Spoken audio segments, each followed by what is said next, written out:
आज के समय में बच्चे फोन के गुलाम बनते जा रहे हैं, जिस कारण उनमें संस्कारों की कमी पाई जाती है। ऐसे में उनके परिवार वालों को उन्हें गीता के ये श्लोक पढ़ाने और समझाने चाहिए। इन श्लोकों से उनमें सकारात्मक ऊर्जा का प्रवाह होगा।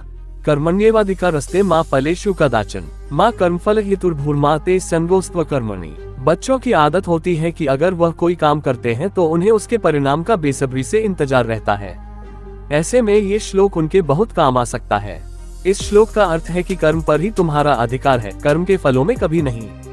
इसलिए कर्म को फल की इच्छा के लिए मत करो। ध्यायतो विषय पुंसः संगस्तेषु उपजायते संगात संजायते कामः कामात् क्रोधो भिजायते। अर्थ विषय वस्तुओं के बारे में सोचते रहने से मनुष्य को उनसे लगाव हो जाता है। इससे उनमें कामना यानी इच्छा पैदा होती है और कामनाओं में बाधा आने से क्रोध की उत्पत्ति होती है। इसलिए कोशिश करें कि किसी चीज के लगाव से दूर रहते हुए कर्म में लीन रहा जाए। बच्चे किसी चीज को देखते ही उसकी जिद करने लगते हैं और न मिलने पर जल्द ही गुस्सा भी हो जाते हैं। ऐसी स्थिति से बचने के लिए ये श्लोक उत्तम है। क्रोधात् भवति समोह समोहात् स्मृति विभ्रम स्मृति भ्रंशात् बुद्धिनाशो बुद्धिनाशात् प्रणश्यति। अर्थ क्रोध से मनुष्य की मति यानी बुद्धि मारी जाती है।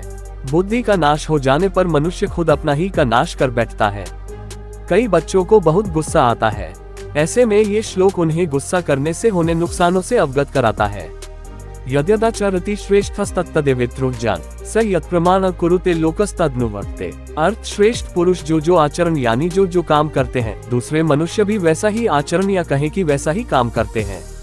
श्रेष्ठ पुरुष जो प्रमाण या उदाहरण प्रस्तुत करते हैं, समस्त मानव समुदाय उसी का अनुसरण करने लग जाते हैं। ये श्लोक अच्छे आचरण के फायदे बताता है, जो बच्चों के लिए बहुत उपयोगी है। श्रद्धावान लभते ज्ञान तत्पर संयतेन्द्रिय ज्ञान लब्ध्वा परा शांतिमचिरेणाधिगच्छति। अर्थ श्रद्धा रखने वाले मनुष्य, अपनी इंद्रियों पर संयम रखने वाले मनुष्य अपनी तत्परता से ज्ञान प्राप्त करते हैं, फिर ज्ञान मिल जाने पर जल्द ही परम शांति को प्राप्त होते हैं।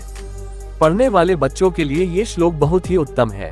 यह उन्हें एकाग्रचित होकर अपने लक्ष्य की ओर ध्यान लगाने के लिए प्रेरित करता है। आप सभी का धन्यवाद।